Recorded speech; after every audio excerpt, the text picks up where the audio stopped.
आज ईटी का 8th addition आ चुका है, जिसमें हम थोड़े डिफरेंट जॉनर में जाएंगे, जिसमें हम लीगल इश्यूज की कुछ बात कर रहे हैं। पॉलिटी से रिलेटेड ये आर्टिकल है, जिसके बारे में और जनरल नॉलेज के लिए तो बहुत ही ज़्यादा इंपॉर्टेंट है, कॉमन पर्सन के लिए, कि कैसे क्या हो रहा है। और काफ़ी फेमस आर्टिकल है, काफ़ी सब लोग इस बारे में चर्चा कर ही रहे थे लास्ट मंथ। तो हम स्टार्ट करते हैं इसको। इसमें इस आर्टिकल का हेडिंग क्या रहेगी कि jail should be the exception not the norm. और जेल के बारे में जैसे ही मैं हम बात कर रहा हूँ तो आपको पता चल पाया होगा कि मैं किस टॉपिक पे आने वाला हूँ धीरे धीरे करके। इसमें आप हमारी एक इंट्रोडक्टरी वीडियो जरूर देख लीजिएगा, जिससे आपको पता चल जाएगा कि हम किस कल्चर पे काम करते हैं। एंड हमारे ईटी में सबसे इम्पोर्टेंट पार्ट है कलर्स का। कलर्स के बताते हैं कि कैसे कौन कौन सा कलर क्या सिग्निफाई करता है, ठीक है। तो प्लीज़ इस चीज़ को एक बार ज़रूर देखिएगा।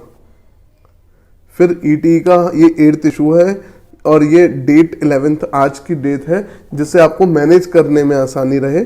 टॉपिक आपको मैंने ऊपर ही बता दिया था, jail should be the exception not the norm. Relevant भाई सारी चीज़ों के लिए रिलेवेंट है, मतलब मुझे आज ये समझ में ही नहीं आता कि क्या लिखूं, क्योंकि ईच एंड एवरी पर्सन के लिए ये रिलेवेंट आर्टिकल है, ठीक है। ये एडिटर की तरफ से, मेरी तरफ से एक नोट होता है, आप इसको जरूर पढ़िएगा, जो आपको पता चलेगा कि इस आर्टिकल को अप्लाई कैसे करेंगे हम लोग अपने एग्जाम्स में और लाइफ में, ठीक है। दिख गया आपको, समझ में आ गया कि हम लोग किस पे स्टार्ट करने वाले हैं, आर्यन खान केस पे। पर ये खाली आर्यन खान केस नहीं है, इससे पहले और भी बहुत सारे केस रहे हैं, जैसे स्टैनली स्वामी करके केस रहा था, अर्बन नक्सल के बारे में आपने पढ़ा होगा। एंड केसेस रहे हैं जो जिसमें बेल मिल नहीं रही थी लोगों को, जैसे यूपी में एक डॉक्टर थे जिनने कुछ बोला था, उनको नहीं मिली थी बेल। तो उसके बारे में ये आर्टिकल है। तो स्टार्ट करते हैं इस आर्टिकल को कि jail should be the exception not the norm. ये राइटर अरविंद दत्तार हैं इनके। एंड अरविंद दत्तार लिखते हैं कि rushed arrest denial of bail have upturned constitutional principle and go against supreme court directions, ठीक है। अब इन स्टार्ट करते करते ये क्या कहते हैं, तो होली अनजस्टिफाइड अरेस्ट। अब ये बताते हैं कि किस किन केसेस में ये हुआ था। तो इनने कहा कि the wholly unjustified arrest of former chairman State Bank of India came close on the heels of wholly unjustified arrest of Aryan Khan.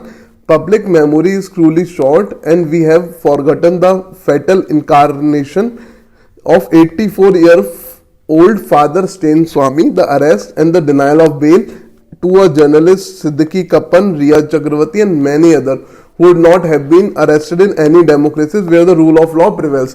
कि इन सबको उस किसी भी डेमोक्रेसी में अरेस्ट नहीं किया जा सकता था जहां रूल ऑफ लॉ प्रिवेल्स करता है या करता रहेगा, ठीक है। आर्टिकल 21 के बारे में पढ़ लेते हैं। आर्टिकल 21 क्या कहता है, of our constitution says no person shall be deprived of his life और पर्सनल लिबर्टी एक्सेप्ट, यहाँ एक्सेप्ट दिया है, ऐसा नहीं है कि किसी को नहीं हो सकता, except according to the procedure established by law. Supreme Court has repeatedly laid down direction that make the granting of bail the rule and jail the exception। Supreme court ने इतनी बार कहा है कि भाई जो बेल है वो आप रूल बनाओ और नहीं देने वाला जो जेल जो है उसे एक्सेप्शन बनाया जाए, ठीक है। बट सबसे बड़ा स्कैंडल क्या हुआ कि नाउ डेज क्या हो रखा है कि ट्रायल कोर्ट्स क्या करते हैं, jail has now become the rule and bail the exception in the petty bailable offence is even slightly sensational. थोड़ा सा भी लाइमलाइट वाला इशू है। It is almost certain that an accuse will not be granted bail till his case reaches the high court and if Aryan Khan has been an आम आदमी, ये certain था कि वो महीने और जेलों में रहता, ठीक है। Undoubtedly there are conflicting issues in granting bail. हाँ भैया, सही में कुछ कॉम्प्लेक्स इश्यूज हैं, ऐसा नहीं है कि वो मन मर्जी चल रही है, पर कुछ कॉम्प्लेक्स इश्यूज हैं। ऑन वन हैंड कैश हुए the personal liberty of an accused और द सस्पेक्ट। एक साइड तो पर्सनल लिबर्टी है ऑफ अक्यूज्ड और सस्पेक्ट की, और अदर साइड है इंटरेस्ट ऑफ कम्युनिटी की। अगर वो सही में क्रिमिनल है और हमने उसे छोड़ दिया तो वो और लोगों को नुकसान पहुंचा सकता है। तो फिर कोई भी ये आर्ग्यू नहीं कर सकता। No one can argue that even every suspect should be released on bail, but it is a time to seriously consider whether the practice of creating too many non-bailable offenses and the routine denial of bail subserve the public interest all, कि एक सही समय है कि भैया इतने सारे लोगों को नॉन बेलेबल ऑफेंसेस में अंदर करना और उनको बेल नहीं देना, क्या ये सही चीज है इस समय के लिए और पब्लिक इंटरेस्ट में है क्या ये? To start with, laws imposing almost impossible condition for the grant of bail have to be amended. कुछ लॉ की वजह से जो बेल है वो नामुमकिन हो जाती है, उन लॉज को अमेंड करने से स्टार्ट करना चाहिए। कौन सा लॉ है वो? Section 45 of prevention of money laundering act 2002 require the judge to be satisfied that there are reasonable ground for believing that the accused is not guilty of such offense and that he will not commit any offense while on bail. Similar conditions exist in Narcotic Drugs and Psychotropic Substance Act 1985 and the Unlawful Activities Act 1967 as well. Barring the clearest of the case, how can a judge form the belief that a person is guilty or innocent in an initial stage? कि भैया चाहे सबसे साफ cases तो छोड़ दो जहां दूर से ही पता हो या फिर कैमरे की रिकॉर्डिंग हो रखी हो कि भाई ये तो क्लियरली कल्प्रेट है, उन केसेस को छोड़ के जरा से भी टफ केसेस होते हैं उसमें जज कैसे बता सकता है कि पर्सन गिल्टी है और इनोसेंट है इनिशियली स्टेज पे, कि देख के ही बता दे कि नहीं भाई ये अच्छा इंसान सा लग रहा है या नहीं है, गिल्टी नहीं है, ऐसा नहीं हो सकता ना। एंड हाउ डज द जज हैव द परसेप्शन, क्या जज के पास ऐसा कोई परसेप्शन है? परसेप्शन का यहाँ पे वर्ड यूज किया है, अच्छा वर्ड है, clairvoyance, to predict the possibility of an accused committing an offence while on bail, कि भैया ये जो एक्यूज को मैं बेल दे रहा हूं क्या ये बेल पे अब कोई क्राइम तो नहीं कर देगा। That need urgent reforms are archaic requirement of furnishing security in every cases and considerable delay in releasing an accused even of the bail order and pass, कि देखो भाई रिक्वायरमेंट होनी चाहिए, सिक्योरिटी कितनी मिल पा रही है उस एक्यूज को, और सबसे इंपॉर्टेंट चीज कि भैया मल्टीपल तरीके के इनने तरीके ढूंढ लिए हैं कि कैसे बेल मिलने के बाद भी उसको रिलीज करने में देरी कर सकते हैं, कि भाई ऑर्डर नहीं हुई, फ्राइडे नाइट को दी बेल और मंडे तक उसे रखा। तो ये सारे बहुत सारे जो हम लोग गलत तरीके से ढूंढ रखे हैं हमारे सिस्टम ने, उनको कैसे सही किया जाए। अब ये सब स्टार्ट कहां से हुआ था कि इतना कठिन प्रोसीजर या नॉन बेलेबल ऑफेंसेस बना देंगे हर चीजों को? तो ये the practice of making stringent criminal law provisions in tax and economic offence started in 1975. Every director or senior executive were presumed to be guilty and the burden on them to prove their innocent. कि हर director और उस चीज को कि अगर bank में कुछ भी फ्रॉड हुआ या कुछ भी हुआ उसको गिल्टी माना था और उसको इनोसेंट प्रूव होने तक उसके ऊपर केस चलते रहते थे। Each accused was presumed to have criminal intent, कि किसी हर एक्यूज को सोचते थे कि इसकी कुछ ना कुछ क्रिमिनल इंटेंट रही होगी। एंड इम्प्रिजनमेंट वॉज मैंडेटरी, कि इसको जेल भेजा जाए पहले। एंड इफ टैक्स और duty was more than 1 lakh rupees, और टैक्स और duty more than 1 lakh rupees होनी चाहिए उस पर।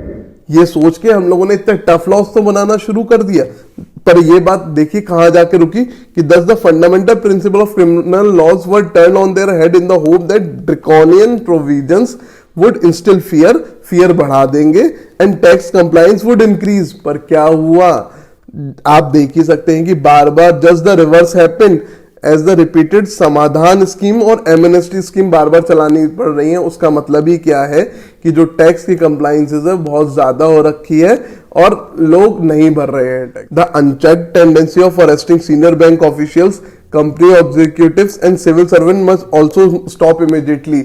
भाई ये सबसे खतरनाक चीज है हमारे यहाँ डेवलपमेंट और पॉलिसी मेकिंग से रिलेटेड, कि अगर कोई भी ट्रायल कर रहा है या पायलट प्रोजेक्ट देख रहा है और वो सक्सेसफुल नहीं रहा तो उसे उसके ऊपर डर होता है उसे सीधे की सीधे कि मेरे को जेल किया जाएगा या मेरी इंटेंशन पे शक किया जाएगा। Apart from being in complete violation of repeated and mandatory direction from supreme court ने इस बात पे बार बार जोर दिया है and it has a devastating and chilling effect on decision making processes in banks and other institution. In the 2G scam का एग्जांपल देख लीजिए कि more than a dozen of senior executives languished in jail for more than 12 months only to be acquitted later. Indeed there is no evidence that the practice of refusing bail has offered the intelligence. जैसे ऊपर ये नहीं दिख रहा कि tough laws बनाने से tax की कंप्लायंस बढ़ रही है, नीचे ये भी नहीं दिख रहा कि भैया आप बेल को रिफ्यूज करने से क्राइम कम हो रहा है, ऐसा भी नहीं है। On the contrary it has resulted in almost 70% of all the prisoner being under trials. 70% अब जो भी प्रिजनर है, अगर 100 लोग जेल में बंद है तो 70 अभी अंडर ट्रायल ही है, खाली 30 ही को ही एक्यूज किया गया है finally. Several of them awaits trial for years.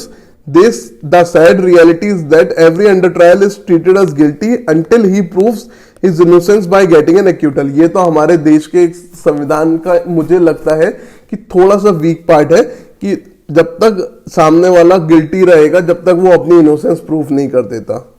The decriminalization of several position of Companies Act 2013 through the Company Amendment Act 2020 was indeed a great initiative कि बहुत सारी चीजों को डीक्रिमिनलाइज कर दिया गया कि भैया ये नुकसान हो गया तो कोई बात नहीं, आप पे क्रिमिनल चार्जेस नहीं लगेंगे, ये वाला डिसीजन फेल हो गया तो कोई क्रिमिनल चार्जेस नहीं लगेंगे आप पे। And similar amendment can be made in several state and central government. The supreme court should take suo motu notice, supreme court को सुमोटो नोटिस लेना पड़ेगा of the unacceptable arrest raj, जो अनएक्सेप्टेबल राज है कि किसी को भी अरेस्ट कर लिया उसके लिए regarding, and issue urgent directive until the centre and state make amendment और इशू ऑर्डिनेंस। ठीक है, और उसको अर्जेंट डायरेक्टिव देने पड़ेंगे कि सेंटर और स्टेट गवर्नमेंट या तो अमेंडमेंट्स लाए और या तो इशू करे ऑर्डिनेंस को। Moreover it is also vital to sensitise जजेस to the importance of bail, और जजेस को भी बताना पड़ेगा और द बेल और जुडिशियल कस्टडी में कौन देता है, जज देते हैं, तो जो जजेस को सेंसिटाइज करना बहुत जरूरी है, particularly when most of the poor and illiterate accused have little or no access to legal assistance. जबकि जहां पे बहुत सारे लोग गरीब हैं और उन लोगों के पास लीगल असिस्टेंस नहीं है, there is also an extreme urgent need for supreme court and high court to send a clear signal to the lower courts that the granting bail will be the norm, granting bail will be the norm बताना पड़ेगा supreme court और high court को, lower courts को, and no subordinate judge will be penalized in their career prospect for granting bail, और किसी भी जज को आगे अपने कैरियर में कोई भी पेनल्टी का फेस नहीं करनी पड़ेगी अगर उसने बेल प्रोवाइड करी है। In the case of former SBI chairman और Aryan Khan and so many other accused, what was the need to arrest them? What fatal result would have ensued if they are asked not to leave the country and report daily for investigation? Even कि ये वाला question सबसे important ध्यान रखना कि भाई क्या ही हो जाता अगर आप उनको छोड़ देते और बोल देते कि भाई आपको रोज आना पड़ेगा और कंट्री से बाहर नहीं जा सकते, तो ऐसा वो क्या आपकी कम्युनिटी में खराब कर देते वो आपका। And if even if a transaction appears tainted by extraneous consideration, it will always be investigated and guilty। पर आपको लगता है कि वो बाहर जाके कुछ गलत करते या आपकी चीजों को तथ्यों से छेड़छाड़ करते, तो आपका तब भी तो सिस्टम परफेक्ट है, आप उसको फिर से गिल्टी प्रूफ कर सकते थे। But making an arrest at a FIR stage, अगर अरेस्ट कर लेते हैं आप FIR की स्टेज पे ही, क्योंकि FIR की फुल फॉर्म होती है फर्स्ट इन्वेस्टिगेशन रिपोर्ट, कि अभी इन्वेस्टिगेशन रिपोर्ट शुरू हुई है, destroy a person reputation, person की रेपुटेशन डिस्ट्रॉय कर देता है, एंड सब्सिक्वेंट एक्यूटल में heal the wound but the person will remain scarred for the life, पर जिंदगी भर उसके ऊपर ये निशान जरूर बना रहता है, ध्यान रखिएगा। तो प्लीज आपके जो भी ओपिनियन है वो प्लीज कमेंट में शेयर करिएगा, एंड आपको और भी कोई लीगल इशू जो समझना हो या फिर कुछ भी इससे रिलेटेड आपको लग रहा हो जो इंपॉर्टेंट है, वो आप प्लीज मेंशन कर दीजिएगा कमेंट्स में। Thank you.